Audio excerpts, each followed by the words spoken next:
All right, Mayur Shekhar Jha, thank you for joining us. We, of course, leave it at that. We'll be getting back to you for further updates on that story. Well, this is the latest breaking news that we can get for our viewers. Beni Prasad Verma stating very clearly, when asked on the issue of inflation, stating that it's good that prices are high because that benefits the farmers. Kartikeya Sharma, our deputy editor, is also with us at this point of time.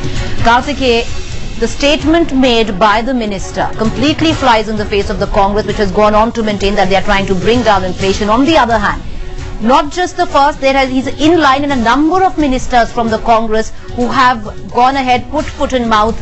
Earlier on, we had a statement saying that it's why the middle class can rather eat ice cream than spend a little more on vegetables. That statement which came from the finance minister now and then the home minister, P. Chidambaram.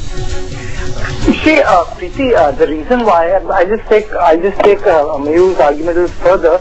There are two things to it. One is the interest of the intermediate farmers, and second is the fact that most of the alliance partners are not allowing the retail in certain agrarian parts of the economy to take place. For example, if we have FDI in retail, it means that the farmers get a good price and it goes directly to the consumers. Now, the middlemen also constitutes a major work because in democracy numbers count. And that is what number of political parties like TMC or Samajwadi Party have not allowed Congress to do so.